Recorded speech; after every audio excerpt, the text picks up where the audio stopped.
Vorthak stood alone at the prow of the Oblivion Reign, his flagship, as it coasted through the shattered remnants of the Garnathi system, his latest conquest. The smoldering remains of orbital cities and mining stations drifted in the void, still glowing from recent bombardment. To most, this would be a victory. To Vorthak, it was routine. He had crushed resistance in over a dozen systems, dismantled empires, shattered planetary defense grids that had been in place for millennia, and yet a whisper had begun to crawl across the Dominion. The warlord Vorthak grows cautious. That word, cautious, tasted worse than blood in his mouth. Varaxian culture worshipped dominance, conquest, and strength. But beneath that, it feared irrelevance. And Vorthak was no longer respected in military circles the way he once was. He needed a conquest that was out of the ordinary. Earth began as a rumor, spoken in the underworld of the shattered Micron expanse, by pirates and exiled scouts who had ventured too close to the Sol system. A blue world, rich in resources, untouched by the galaxy, and quietly more advanced than they appeared. Earth was not part of the galactic community. It kept to itself, denied entry into political alliances, refused to expand into neighboring star clusters. When Vorthak returned to the Dominion High Circle, with his sights set on Earth, the other warlords questioned him. "The humans are a shadow race," hissed Warlord Krex. "They reveal nothing. We don't know their weapons, their fleet numbers, not even how far their territory extends." "Then I shall be the one to find out," Vorthak said, flexing his taloned hand. "I will crack open their shell and take whatever suits me." The next day, after 6 hours of warp, 200 Varaxian warships dropped into Earth's orbit. Vorthak stood at the viewport of his flagship, Oblivion Reign. His mandibles clicked in satisfaction as the blue-green orb of Earth rotated lazily beneath him. "Primitive," he muttered. "Too green, too soft." Around him, 200 Varaxian warships, hulking, bristling with plasma turrets and shield nodes, drifted into a tight formation above Earth's orbit. It was a fleet that had crushed 23 systems in the past decade. However, when Vorthak's fleet dropped out of warp into Earth's orbit, the world seemed mostly unconcerned. Earth had long passed the age of fear. In orbit above the planet spun defense platforms with railgun cannons capable of piercing planetary crusts. Swarms of stealth drones patrolled exo-atmospheric lanes. Underground, beneath Antarctic command centers and Martian fallback vaults, Earth's defense AI Solus had already offered for consideration 4 ways to obliterate the newly arrived fleet in minutes. Vorthak ordered a sweep of broadcasting frequencies and then hijacked one of them. "I am Vorthak, warlord of the Varaxian Dominion. You do not know me, but you will remember me. I have burned empires older than your oceans. I have silenced worlds that begged louder than you dare whisper. I come not for conversation, but for acquisition. You have 1 rotation of your fragile planet to comply. Surrender your skies, lower your shields, offer your cities. Refusal will not bring war. It will bring cleansing. Your weapons will fire in vain. Your defenses will crumble to ash. Your history will end not with a scream, but with silence. Comply, and perhaps your species will serve with purpose. Resist, and I will leave nothing to serve." Of course, no one had known what he'd said, only that there was an alien on the screen trying to convey something he clearly thought was important. General Cade asked Solus, the AI. "Solus, would you mind translating that for us?" Solus repeated the message in English. "Wow," said Talia Voss. "That is an idiotic speech from someone so ridiculously in over his head." General Rylan Cade leaned forward over the holographic table. Above it floated the simulation. Vorthak's 200 warships, heavy dreadnoughts, gravity cruisers, plasma barges, all gleamed with alien menace in orbit around Earth.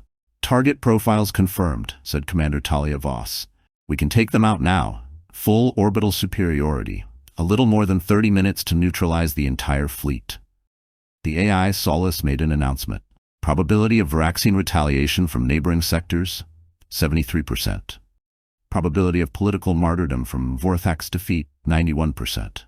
These creatures are obsessed with honor. They will not forget. He stood walking to the wide viewport that overlooked Earth's curvature from the orbital war room. Solus the AI continued. "General, consider Project Deep Freeze. Objective, capture the Varaxian fleet intact. Neutralize hostile personnel without conflict. Demoralize future aggressors. 88.1% probability of achieving both military and political superiority. Dr. Yun Murak, exo-engineer, spoke next. Cleaning up battle debris from that fleet would be an expensive and painstaking project, not to mention what we might learn from their ships if we captured them intact. But they came here looking for war. Shouldn't we respond with strength? They expect strength, Talia replied. They come here seeking glorious defeat or conquest. They expect ships to explode and warriors to die in fire. Talia pointed to the screen.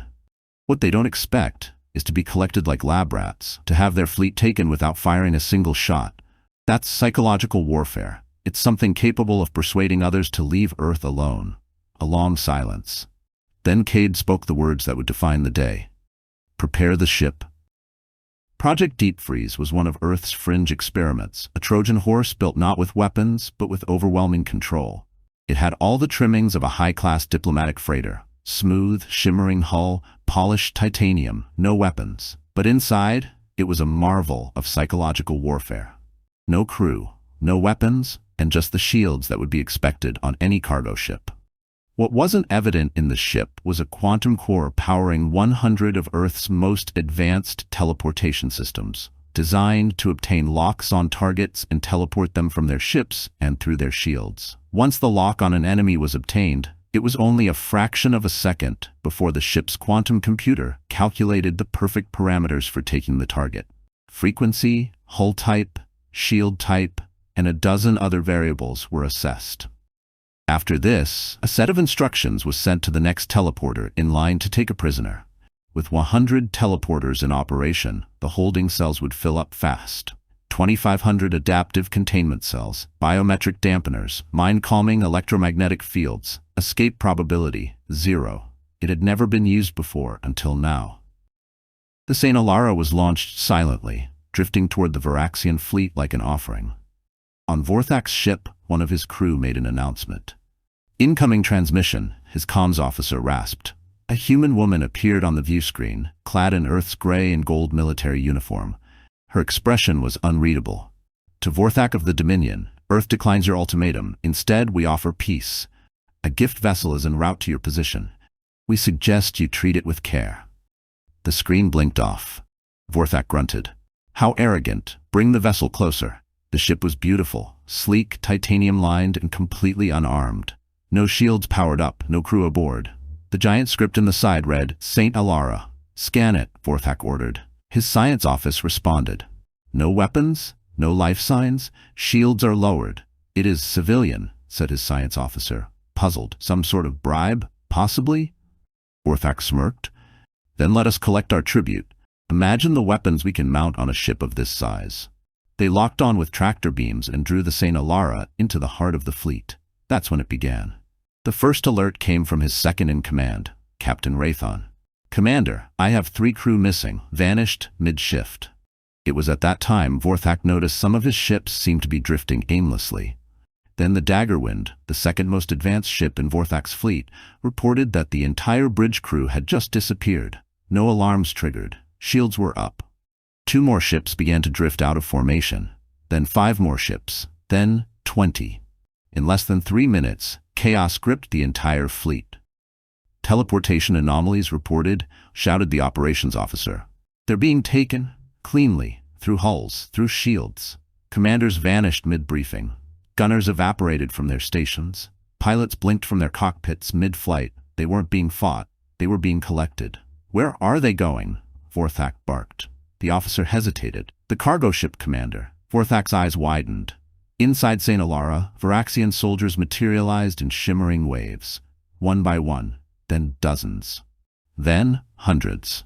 The interior was impossibly vast. White corridors twisted into containment zones, each cell adapting to the size and strength of its occupant. Gravity shifted. Atmosphere adjusted. Weapons vanished in flickers of light. A cold female voice echoed through the walls. Welcome to Project Deep Freeze. You are safely detained. Do not resist. One warrior fired his phaser into the door on his cell, only to be levitated, spun, and gently placed back down in an upright position. His weapons atomized. His armor dissolved into sterile dust. A vapor dropped from vents in each cell. Suddenly, he felt heavy and content. There was no fight, only containment. From the command deck of Oblivion Reign, Vorthak watched helplessly as his crew vanished by the hundreds. Ships drifted, unmanned. Tactical overlays turned from red to gray, one by one. The bridge of Vorthak's dreadnought pulsed with red alert lights. Warning klaxons blared, echoing against cold alloy walls.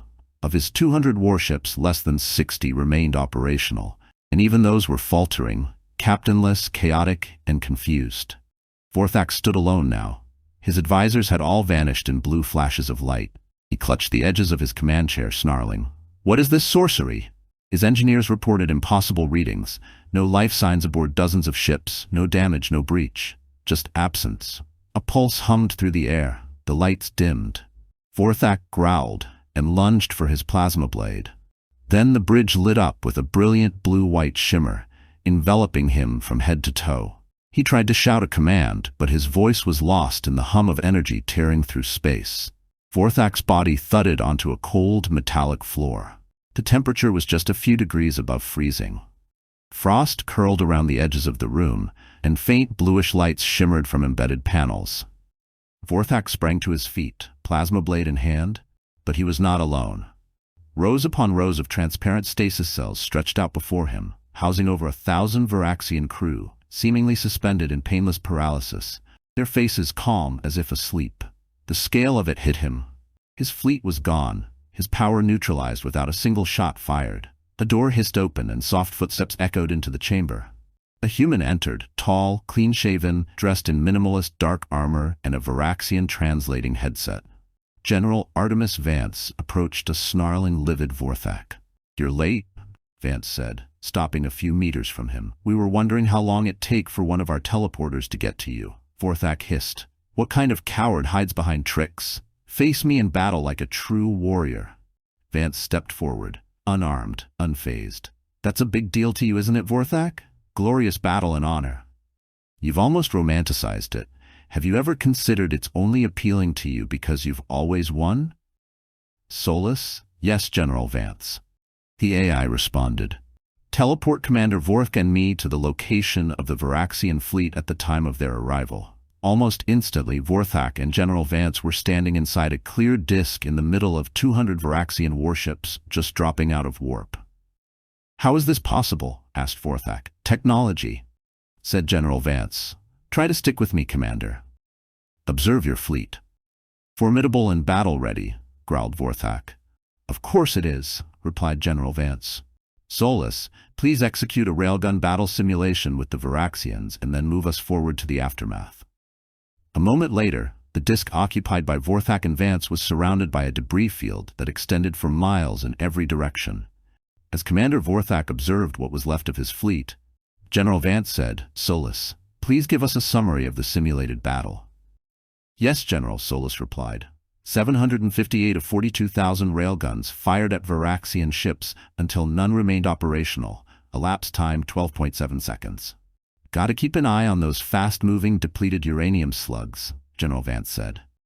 "Would you like to see the simulation of our warships versus your warships? I assure you that your fleet does no better. How about a simulation of your fleet against 1,000 cloaked missiles with shield-disrupting EMP emitters?"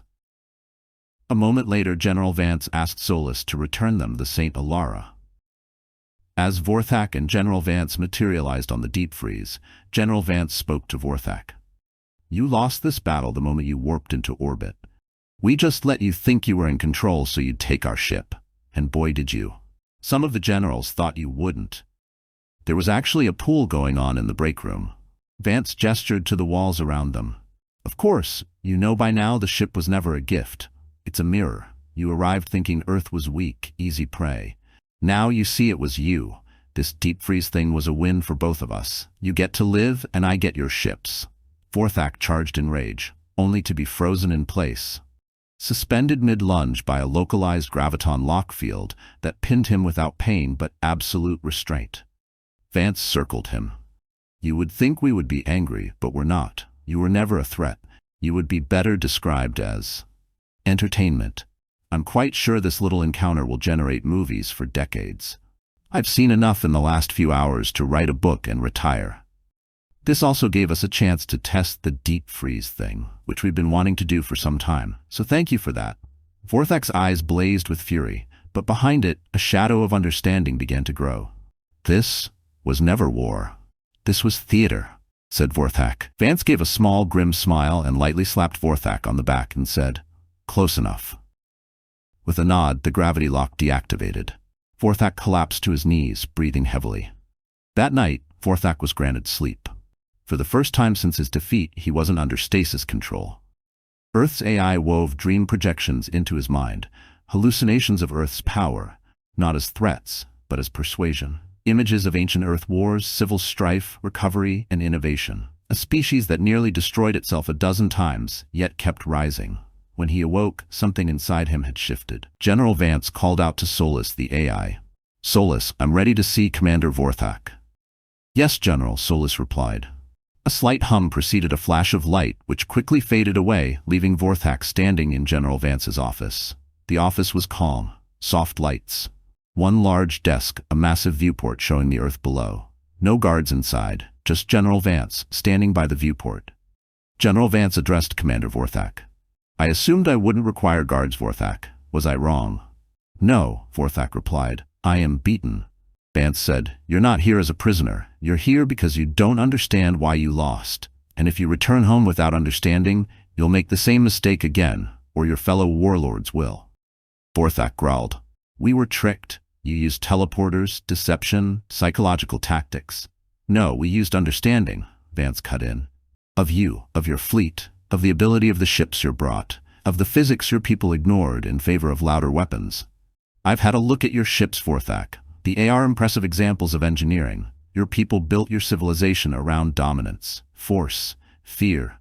You mastered propulsion, armor, ballistics, but your science is narrow, tactical. Ours goes further." Vance continued. "We spent centuries learning everything we could, about everything we could find, not just the physics of destruction, but of time, energy, mind, biology, harmony. The knowledge obtained from a single scientific breakthrough will sometimes have implications in several fields of study. There have been a lot of files added to the war drawer that originated in a completely different field of study." Vance moved back to his desk and touched a control. A hologram sprang to life, a latticework of equations, diagrams, DNA structures, orbit schematics, quantum entanglement networks, interstellar art, poetry rendered as mathematics. Vorthak looked up at the display. His eyes darted across the projections. Some he recognized, most he didn't. A few made his skull ache just to observe them. "What advantage does it give you?" he asked. Vance gave a small, measured smile. "That's the wrong question. It's not what advantage it gives us, it's what limits it removes. Why do battle when we can bypass the conflict entirely?" He tapped a button and a diagram of Project Deep Freeze appeared. "Like we did with you. We didn't beat you with strength. We beat you by thinking wider, deeper, and without fear or anger." A hologram appeared. It showed Project Deep Freeze's internal design, a marvel of non-lethal containment, zero-point teleportation, biological stasis without harm. "We didn't build that to win a war. We built it as a thought experiment. It wasn't even meant for you." He looked at Vorthak. "You were just the first to stumble into it." Vorthak was quiet now. "So this is a warning?" Vance stood, slowly. "No, this is a chance. You're not here for me to threaten you. You're here because maybe you'll take this home and change how your people think. Because the next time someone like you comes for Earth, we might not be in a teaching mood. Your people will receive you in Karzun within a few hours. Your crew in St. Alara and you on the bridge of one of our ships. I want you to see as much as possible before you arrive home." Vorthak said, "It took us 6 hours at maximum warp to get here from our planet." "Yes," said Vance. "The engineers inspecting your ships have made that assumption." "You know I will report all of this." Vance nodded. "That's why I invited you." The skies over Karzun, jewel of the Dominion, roared with fury. Sirens echoed through the spire-choked skyline as the city's air defense grid shimmered to life. Anti-orbital turrets rose from behind obsidian towers, energy lances humming with anticipation. In orbit, a single ship had appeared. Smooth, silver, beautiful, unarmed, floating in silence just beyond the range of standard weapons. It was the St. Alara, but this time it was dropping off instead of picking up. Warlord Krex watched the vessel from a balcony window, talons clicking nervously on stone. Why is that ship here? No signatures, no transmissions. Behind him, analysts worked in silence, helpless. The ship remained beyond lock-on range, but present in every scan, every warning system. It wasn't cloaked and wasn't responding to transmissions. Then, without fanfare, a single spherical object detached from the ship and began to make its way toward Karzun. Warlord Krex ordered the sphere scanned, and was immediately informed that the sphere contained life forms. Earth's engineers had designed the sphere to be as transparent to scanners as possible, to avoid it being seen as a weapon. It shimmered with quantum pulses and glowing blue runes. No propulsion, no weapons or shields. It landed gently in Cradle Plaza, the ceremonial square at the heart of Karzun, once reserved for war parades and rites of dominance. Civilians fled, security cordons formed, turrets trained on the sphere. Then it opened. With a quiet hiss, a ramp extended from the massive pod. A glowing blue mist spilled out, and one by one, Varaxian prisoners began to descend. Not broken, not injured, clean, intact, silent. General Zurix was the first to step down, eyes burning with confusion and buried shame. He looked around, not at the soldiers but at the people watching from behind barricades. Behind him, more followed. Navigators, tacticians, fleet engineers, all in standard containment robes. Over 1,300 Varaxians returned with no explanation. No guards, no escort, just released. As the last Varaxian descended, a bright projection appeared above the pod, Earth's symbol, rendered in Varaxian glyphs. Then, a transmission played, just loud enough for all present to hear. We return your warriors unharmed. The sphere dissolved, particle by particle, vanishing into dust on the wind. No trace of Earth's presence remained. The teleport beacon flared bright blue and then went dark. Vorthak stood at the center of Cradle Plaza, surrounded by a security perimeter of Dominion enforcers. Soldiers approached cautiously, weapons in hand, unsure if he was truly who he appeared to be. He looked untouched. No wounds, no scars. His armor was gone, replaced with a simple containment robe from Earth. And his eyes, once burning with conquest, now held something else entirely. The High Warlord Krex awaited him inside the spire of Dominion. So did half the council. The others watched from secure locations, unsure whether Vorthak's return was a gift or a trap. The chamber was carved from obsidian and star steel. A cold, vast room designed not to hold discussion, but to intimidate those summoned into it. In its center stood a raised circular platform. Vorthak stood alone upon it. Above him, seated in a ring of thrones with glowing neural interface crowns, were 7 of the warlords of the Dominion, led by the scowling presence of Warlord Krex. Krex's voice, always like grinding metal, echoed throughout the chamber. Vorthak, son of Uranak, Supreme Commander of the Reign Eternal, you left with a fleet of 200 warships. You sent no distress calls, no battle logs, no demands for reinforcements. And yet you returned with no fleet, no prisoners, no answers. He leaned forward. Explain. Vorthak was still clad in the plain gray containment uniform Earth had returned him in. His armor, his honors, his war crest, gone. He raised his head. We were not destroyed, warlords. We were outmatched. A few of the warlords shifted uncomfortably. Warlord Zaval sneered. You were captured by one vessel, a decoy ship. Warlord Krex snarled. By a cargo ship, Vorthak. A peace offering, not a weapon. Vorthak's voice dropped low and calm. It was never a peace offering. It was a scalpel, a precision tool. We mistook subtlety for weakness, and we paid for it. The ship was filled with Earth's most advanced teleportation systems, not to attack us, but to extract us. One by one, our crew disappeared. Across multiple ships, through shields, through armor, no alarms, no resistance, just... He snapped his fingers. Gone. The warlords stared in silence. And when we woke, we were inside the cargo vessel. Imprisoned, yes, but unharmed. No torture, no interrogations, just observation. Warlord Trenar grunted. So Earth used trickery, cowardice. Vorthak snapped his gaze to him. No, they used restraint. That is what should terrify you most, Zeval asked. What proof have you that they are as advanced as you say? Vorthak walked to her, lifting a small device, a gift given to him on the bridge of the human warship before his release. A single particle crystal, humming with compressed quantum data. This was given freely. It contains equations on controlled graviton decay, clean quantum tethering, and matter phase realignment. We don't even have names for half the principles inside. This is not war technology. This is everything else we never bothered to learn. Krek stepped down from his throne, fists clenched. You shame your command. You offer words instead of vengeance. You return beaten and call it a lesson. You stand here, Vorthak, still breathing, and dare to lecture the Dominion. Vorthak's voice rose, stronger now. If there was any time for a lecture, it is now, for the Dominion still exists. We showed up in Earth's orbit with warships, ready to conquer, and they gathered us up like children and sent us home. As you know, I didn't come back on the transport with the rest of my crew. I was teleported to the square from the bridge of one of the 500 cloaked warships escorting the St. Alara. And none of you knew.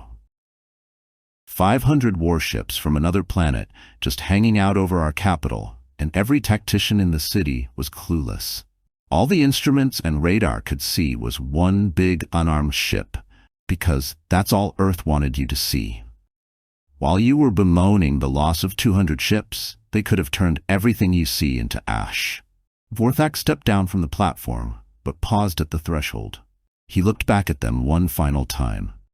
You will remember this day, not because I failed, but because Earth did not need to win. And with that, he walked into the shadows, leaving behind a council too proud to realize their greatest warlord had just glimpsed the future. Vorthak sat down at the edge of his obsidian war table. His claws hovered over the console, a panel he'd used thousands of times to approve fleet deployments, invasions, sieges. He tapped the panel, not to summon a fleet, but to open his personal archive. He began recording a message, not to the council, not to the fleet commanders, to the Academy of Thought, the smallest, most neglected institution on Varaxia, a place where thinkers were trained, but never trusted. This is Vorthak, he began. I request an audience with your best minds. I possess a device carrying information regarding new technology. I want to take part in the learning process. He sent the message and then opened a secure channel, one only the high strategists used, for emergencies, for betrayals, or for revolution. He typed, initiate new directive, reformation. Objective, expand Dominion science beyond warfare. Begin covert inquiry into quantum, social, and harmonic physics. Remove isolationist doctrines. Classify under Project Vance. The system paused, then accepted, and Vorthak, warlord, survivor, and now outcast from his own culture, whispered to no one, if we cannot become like them, then we are already extinct.